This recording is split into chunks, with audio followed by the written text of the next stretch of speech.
Hello and welcome to Black Box. Thank you for joining us tonight, and I'll be your presenter, Lewis Whitley. Today we have a very special guest, Miss Baker. Please, come take a seat. Thank you for joining us tonight. Sorry. Can you tell us a little bit about your family history? My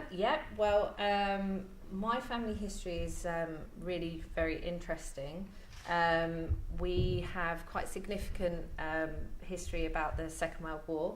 I would consider myself very European, as my father is half German, half English, and my mother is Belgian.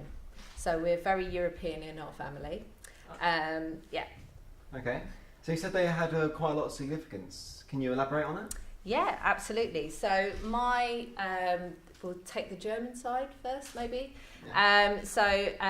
During the Second World War, my grandmother, her father was a chief of police in her town, and he was asked by the SS to join the SS, which he refused.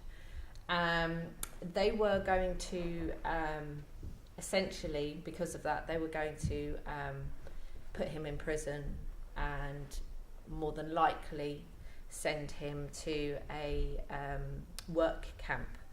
My great-grandmother went to plead with the SS officer, and we're not quite sure what went on during that meeting. However, we're fairly sure that she had to unfortunately give herself to the officer in order to save her husband's life. So instead of essentially killing him, they sent him to the front instead.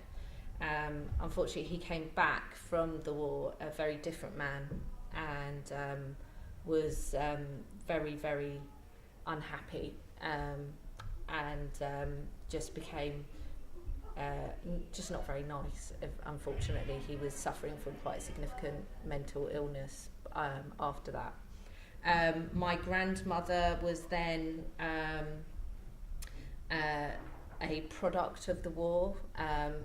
Being German, she was unfortunately, having had nothing to do with the atrocities that happened, but she unfortunately was taken by some Russian soldiers and taken to an abandoned house, and they were all very, very drunk and were unfortunately going to sexually assault her, but she managed to escape from a little tiny window and run into the woods. They were very drunk and started shooting at her, trying to kill her, but luckily they were drunk and didn't shoot her. And she was in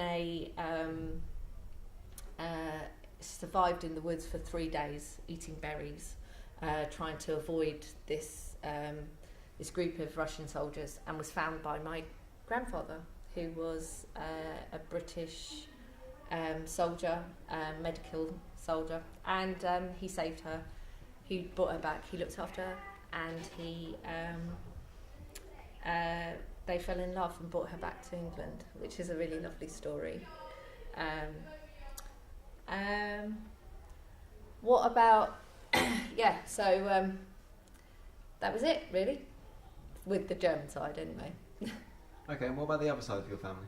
So the other side of my family were, again, really, really interesting. So my Belgian side had, my great-grandfather was a surveyor before the war, and joined the resistance and became the head of the resistance in a little town called Liège in Belgium. And he was instrumental in saving many, many people's lives. Specifically a little girl who she was a Jewish little girl with her mother, who had walked from Poland to Belgium, and the Red Cross found her and put her into the my great grandfather's house, and they passed her off as a cousin. So she's still living today. So she survived the war. Her mother survived the war as well. She was put into hiding somewhere else. So they survived, and so she still lives in Belgium right now. So that was a really happy ending to that story. But unfortunately, the family were essentially, somebody told the army that they were hiding some Jewish people in their house. And we have a letter at home which basically is telling them, you need to get rid of this family. And so they did. They were actually hiding at my grandfather's house, not my great grandfather's house, but they moved this family from there to my great grandfather's house. But then the Germans found out and came to that house.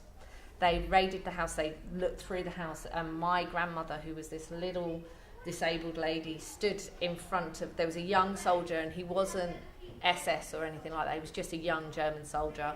And he stood in front of the attic and was about to go in. And my grandmother stood in front of the door and said, "No, my grandmother's asleep in there, and you're going to wake her up, and she's very ill. Don't you dare go in." And for some reason, he didn't go in, which basically saved the entire family's life. I wouldn't be here because she would have been sent to a concentration camp and more than likely would have died.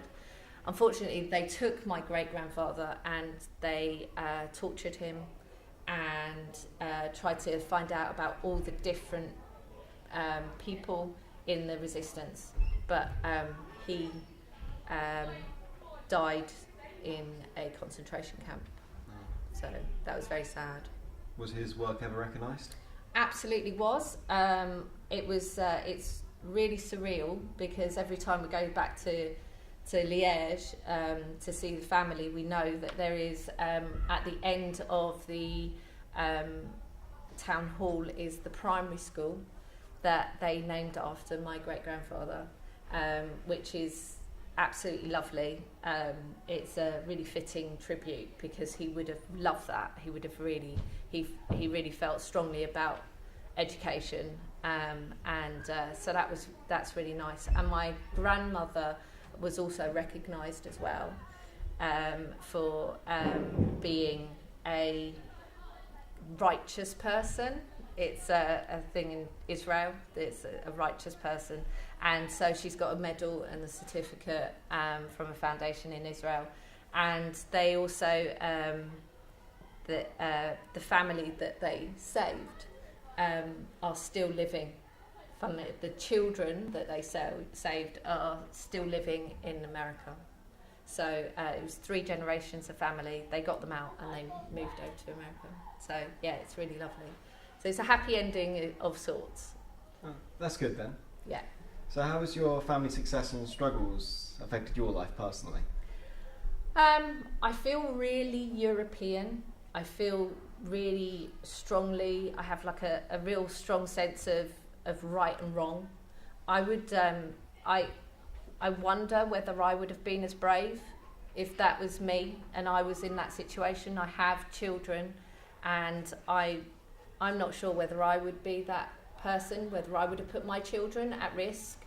I would love to think that I would be that person to for the kind of seeing the bigger picture and having that idea of kind of a cause that you want to, you want to stand up for. And I hope that I've instilled that sense of right and wrong into my children. So it's lovely to feel very European. Okay. All right. Well, thank you, but that's all we have time for today. So thank you all for joining us, and we'll see you this time next week.